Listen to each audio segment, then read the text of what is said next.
the first time that I read the script, my initial reaction was just being like, wow, this is terrifying. And thinking that the role was such a challenge and that it would really kind of stretch me as a person. And that immediately gravitated me towards it. And also, I think I really look for like actresses like Mila have seriously paved the way for me at my age. Let me finish. Okay, good. I'm saying, like, even in the last 10 years, it's changed so much to where there's so many more multi-dimensional female characters.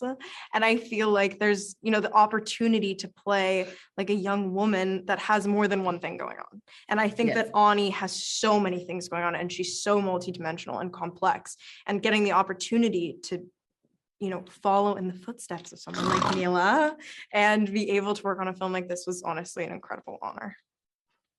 Awesome. And going off your description of Ani as multi-dimensional, I wanted to ask both of you if you could maybe describe her identity more and just go into detail of like how many layers there are with her. How many layers exactly? Count. 1, 2, 3. I kept saying earlier today that I was like, there's actually two versions of this character on screen. And I realized that everybody kept referencing the fact that there's a younger and an older version. And I was like, oh no, sorry. Let me then clarify. There's 3. So I look at it, there's a younger, there's an older, but that's numbers and irrelevant. There's the person that she puts forward as a persona, as somebody that she hopes to be liked, that she hopes to be accepted, that she hopes is the person that other people want her to be. And then there's the person inside that is trying to figure out who she is.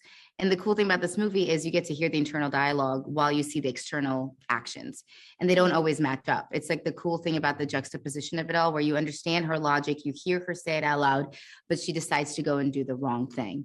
And it's really fun to play. So to me, I would say call it 3, because there's the young Ani who at that point is still of the same, like she's figuring it out, but at least she's allowing her inner thoughts and outer thoughts to all be vocal.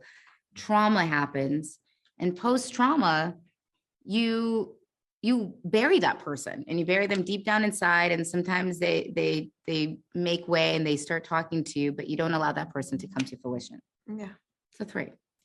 I think Mila just described that perfectly. And then with all these layers of Ani, is there anything that you two, like in your conversations about the character with the director or Jessica, or just in development of Ani as a whole, did you find something that you felt like was like a guiding North Star to portraying her character amidst all these like complex layers of her identity?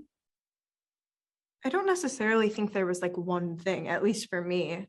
I think that I was able to sit down with Mila and Jessica before we ever started filming and just kind of get a grasp, an idea of how they saw the character and how they wanted it to be portrayed, and kind of just be able to step into that in the best way that we could. And then, finding small little breadcrumbs that connected us, I think was really helpful as well. Yeah, I think that when Jess and I decided to change the ending, that was the North Star for the character for that moment. And I think us figuring out, and that's kudos to Jess for allowing that to happen. Going back to what she said earlier, who she was when she wrote the book, and her North Star when she wrote the book changed when she was writing the script. And so we were working together and trying to figure out what is that new North Star. The original North Star was irrelevant at this point. And so we needed to figure out the character's North Star. And the biggest thing that we had to do was to separate Jess from the character. And again, kudos to Jess that she was able to create a character that she wasn't married to necessarily and loved and created, but also allowed Mike Barker and I to go and innovate and create a new North Star. So as far as like what's the North Star for the character, it very much is the ending. It's the idea of your inner voice and your outer voice becoming one, which there's a metaphor behind that, but there's also the literal moment in the movie where that happens. And I think that is it. It's just coming to terms with who you are.